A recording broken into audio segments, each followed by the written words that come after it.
కుదరదు. అక్రమ సంబంధాలు కుదరదు, అవినీతి కార్యకలాపాలు కుదరదు. వాటిని విసర్జించాలి.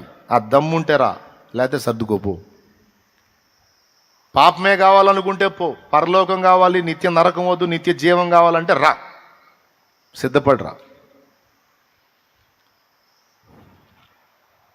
ఎందుకంటే ఒక పక్క శరీరం, ఒక పక్క కుటుంబం, ఒక పక్క సమాజం మొత్తం ఏకమై నీ మీద యుద్ధం ప్రకటిస్తాయి. ఎందుకంటే వీళ్ళ వెనక దెయ్యాలు ఉంటాయి, అయి లేపుతాయి అన్నమాట. అయి లేపుతాయి నీ మీదికి. నువ్వు గుర్తుపట్టాలి. ఇప్పటిదాకా ప్రశాంతంగా ఉన్న వాళ్ళు ఇప్పుడు ఎందుకు రివర్స్ అవుతున్నారంటే వీళ్ళ తప్పు కాదు, వీళ్ళ వెనక ఆడిస్తున్న దయ్యాలని ప్రార్థనలో వాటిని బంధించాలి. అవి వాటిని బంధిస్తే వీళ్ళు కంట్రోల్ అవుతారు.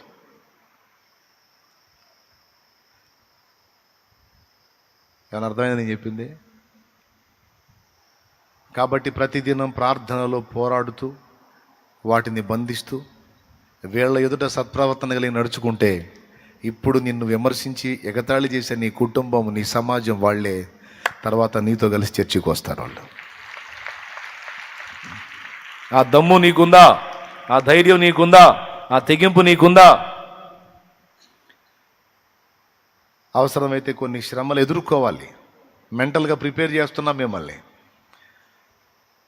ఏమండి, 25 ఏళ్ళు చదివితే 30 ఏళ్ళు చేయడానికి ఉద్యోగం వచ్చింది. ఈ 25 ఏళ్ల చదువులో ప్రతి దానిలో ఫస్ట్ క్లాస్లో పాస్ అవ్వాలి. మళ్ళీ ఎందులో ఫెయిల్ అయినా మళ్ళీ జాబ్ రాదు. అవునా? ముష్టి 30 ఏళ్ళ ఉద్యోగం అయిపోయినాక సెలవు కప్పి దండేసి ఇంక బోరా అంటారు. ఈ 30 ఏళ్ళ ఉద్యోగానికి 25 ఏళ్ల చదువు మొత్తం పరీక్షలో ఫస్ట్ క్లాస్లో పాస్ అవ్వాల్సి ఉంటే మరి పరలోక రాజ్యములో యుగయుగాలు నువ్వు ఉండటానికి మరి టెస్టుల్లో నువ్వు పాస్ అవ్వద్దు? మరి అసలు నాకు ఏ టెస్ట్ వద్దు, నాకు ఏ టెస్ట్ ఎట్లా, అసలు ఎట్లా సాధ్యమవుతుంది అది? చెప్పు. ఎగ్జామ్ కావాలా వద్దా? ఎగ్జామ్ లేకపోతే పై తరగతి లేదు. ఎగ్జామ్లో పాస్ అయ్యావా ఇంకొక తరగతి, ఇంకొక మెట్టు అంతే కదా. 9th పాస్ అయితే 10th పాస్ అయితే ఇంటర్మీడియట్.